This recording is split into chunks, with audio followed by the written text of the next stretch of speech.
étoiles filantes. Un petit rappel de ce que c'est. L'Étoile du Haut, c'est un centre de périnatalité sociale qui dessert le Haut-Saint-François pour les personnes enceintes et les familles d'enfants 0-5 ans. Avec l'arrivée de l'Halloween, l'Étoile du Haut trouvait important de faire un podcast à propos des conseils de sécurité pour une fête amusante, mais surtout sécuritaire. Hey Alex, comment est-ce que je peux choisir un costume qui soit sécuritaire?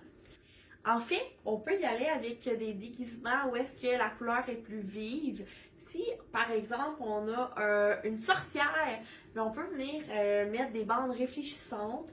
Comme ça, la nuit, on peut les voir.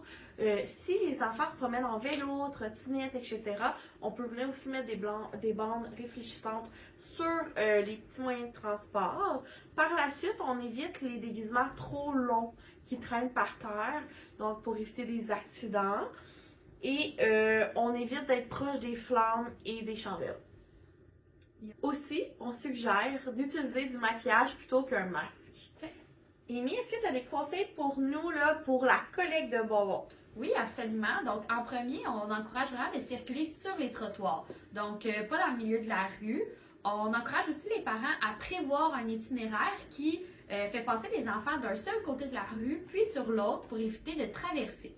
Ensuite de ça, si on a traversé, d'encourager les enfants à aller à une intersection, si possible avec des feux lumineux pour traverser. Puis, on encourage aussi les enfants à apporter une lampe de poche pour mieux voir, mais surtout être mieux vus. On encourage également les enfants à se déplacer en groupe de 4 ou 5 personnes. Pour les enfants plus jeunes, c'est certain qu'on encourage d'avoir un adulte avec eux. Ensuite de ça, on nomme que les enfants peuvent seulement cogner aux portes où est-ce qu'il y a de la lumière.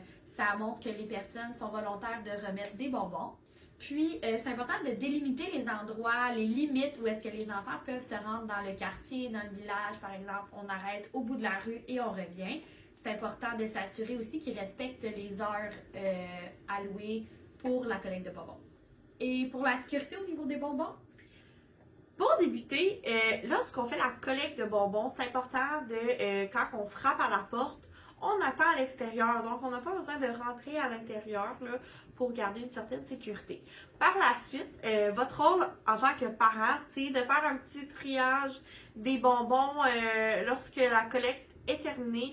Donc, juste s'assurer que tous les bonbons sont bien fermés, qu'il n'y a pas de trous dans les sacs, que, dans le fond, assurer une certaine sécurité. Pour les enfants, on n'est jamais à l'abri de ce qu'on peut retrouver dans les sacs de bonbons de nos enfants. Et aussi, si vous avez des jeunes enfants, évitez tous les petits bonbons durs, donc pour un risque d'étouffement. Amy, est-ce que tu as d'autres petits conseils supplémentaires pour les parents? En résumé, là, vous pouvez aborder les conseils de sécurité à travers des conversations, mais aussi des jeux de rôle avec vos enfants. Peu importe la façon dont vous allez le faire, c'est juste important que ce soit abordé avant l'Halloween. Ces conseils nous proviennent du site de la Croix-Rouge. Pour toute question, n'hésitez pas à contacter l'Étoile du Haut. Merci d'avoir écouté notre podcast et au plaisir de se voir à notre prochain. Yeah!